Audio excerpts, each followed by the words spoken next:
Third class, good morning. Now we start chapter 5, local self government. Local self government. Local self government का मतलब क्या होता है? अभी हमने 4th चैप्टर में क्या पढ़ा था? सेंट्रल गवर्नमेंट और स्टेट गवर्नमेंट, यही पढ़ा था ना बेटा. तो सेंट्रल गवर्नमेंट होती है जो हमारे पूरे इंडिया की है. स्टेट गवर्नमेंट जो हमारी आगे 28 स्टेट्स हैं, तो उनमें जो अलग अलग हमारे चीफ मिनिस्टर्स, आगे उनकी मिनिस्ट्री और उनके जो मेंबर होते हैं सारे, तो किस तरह से वो अपने पूरे स्टेट को लुक आफ्टर करते हैं.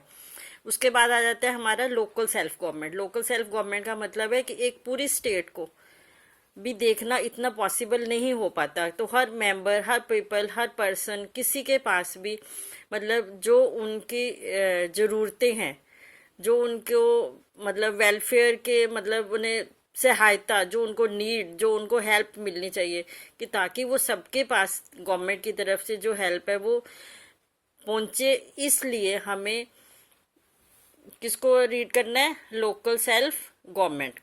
लोकल सेल्फ गवर्नमेंट का मतलब होता है किसी भी विलेज की, सिटी की या बिग सिटीज की अलग से एक गवर्नमेंट बनी होती है. इसको मैं आपको एक एग्जांपल देती हूँ कि जैसे आप स्कूल में आते हो ना बेटा, सबसे पहले क्या होती है? हमारी मैनेजमेंट होती है जो एक स्कूल बनाती है.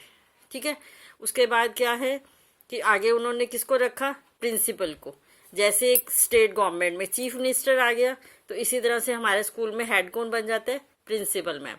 उसके बाद वो क्या करते हैं? हर क्लास के हर टीचर को एक इंचार्जशिप देते हैं ना, एक क्लास का इंचार्ज होता है ना.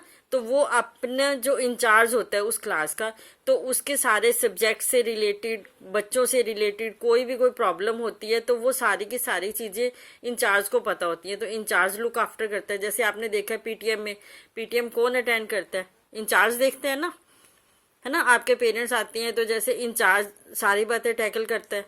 आपके पेरेंट्स कोई भी बात किसी भी सब्जेक्ट से रिलेटेड बताते हैं तो वो उसको सॉल्व करता है प्रॉब्लम को. ठीक है ना. तो इसी तरह से क्या होता है कि जैसे स्टेट गवर्नमेंट है, उसके बाद आगे आ जाती है हमारी लोकल सेल्फ गवर्नमेंट. मीन्स अलग अलग जैसे हमारे जो भी जितने भी हर स्टेट के अंदर विलेज हैं, सिटीज़ हैं या बिग सिटीज़ हैं, उन सबको, ताकि हर पर्सन, हर पीपल के पास पूरी की पूरी जितनी वो गवर्नमेंट की तरफ से बेनिफिट्स मिलते हैं सबको मिल सके. ठीक है.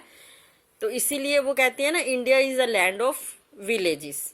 भारत की धरती जो है गांव की धरती, क्योंकि यहाँ पे हमारी मैक्सिमम पॉपुलेशन जो है विलेजेस में रहती है.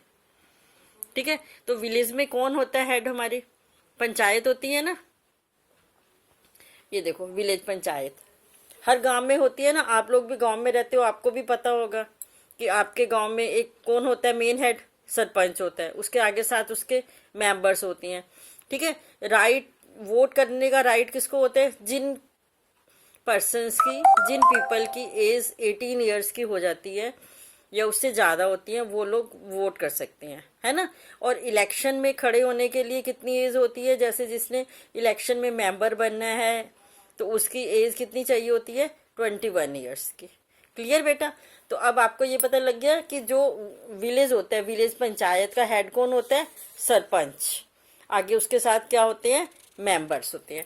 इसी तरह से आगे आ जाती है म्यूनिसिपल कमेटी. म्यूनिसिपल कमेटी और म्यूनिसिपल कॉरपोरेशन. जो हमारे सिटीज होते हैं, छोटे सिटीज होते हैं, टाउन्स होते हैं, वहां पे तो होती है हमारी म्यूनिसिपल कमेटी.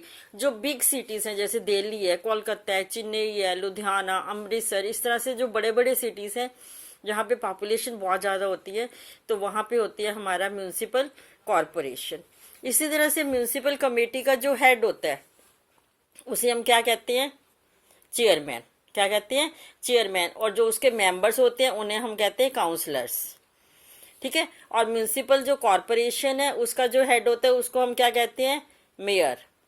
ठीक है. अब आता है कि ये जो हमारी पंचायत है और जो म्यूनिसिपल कमेटी है या म्यूनिसिपल कॉरपोरेशन है, ये क्या क्या वर्क करती है, क्या फंक्शंस होती हैं, इसके क्या काम करती है. ठीक है. इनका काम क्या होता है कि कोई भी विलेज है या सिटी है उसको क्लीन करना. लगाते हैं ना, वो स्वीपर लगा के रखते हैं. आपने भी देखा होगा स्ट्रीट्स में वो झाड़ू लगा रहे होते हैं, रोड्स पे झाड़ू लगाते हैं. तो ये काम कौन करवाती है? जो हमारी लोकल सेल्फ गवर्नमेंट होती है. मीन्स कोई भी, चाहे अगर विलेज है तो वहाँ पे पंचायत होगी, अगर सिटी है तो वहाँ पे म्यूनिसिपल कमेटी होगी, अगर बिग सिटीज है तो वहाँ पे म्यूनिसिपल कॉरपोरेशन होगी. तो इनका ये वर्क होता है. देखो, अपने सिटी को, टाउन को या विलेज को नीट एंड क्लीन रखना. सेकंड होता है इनका कि उनको वहाँ पे जितने भी लोग रहते हैं उन सबको क्लीन ड्रिंकिंग वाटर मिले, उसकी सप्लाई करवाना, टैप्स लगवाती है ना गवर्नमेंट, ठीक है। उसके बाद होता है उनका काम स्कूल्स को रन करना, प्राइमरी स्कूल्स बनवाना, हॉस्पिटल्स बनवाना, इसी तरह से पार्क को मेंटेन करना, जो पार्क बने होते हैं, स्ट्रीट लाइट्स लगवाना। ये सारे फंक्शंस किसके होते हैं? हमारे जो लोकल सेल्फ गवर्नमेंट है, चाहे वो पंचायत हो, चाहे वो म्यूनिसिपल कमेटी हो, या चाहे वो म्यूनिसिपल कॉरपोरेशन हो, ठीक है।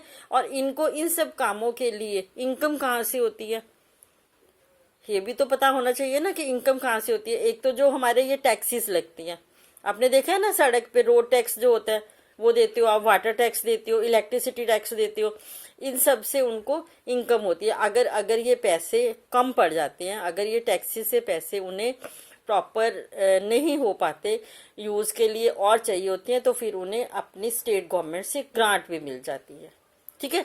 जितनी भी ये हमारी लोकल सेल्फ गवर्नमेंट है, ये जो ये हमें फैसिलिटीज़ प्रोवाइड करती हैं ये सारी, तो उससे क्या हो जाती है हमारी लाइफ बेटर और कंफर्टेबल। इज इट क्लियर बेटा? ओके, थैंक यू बच्चे।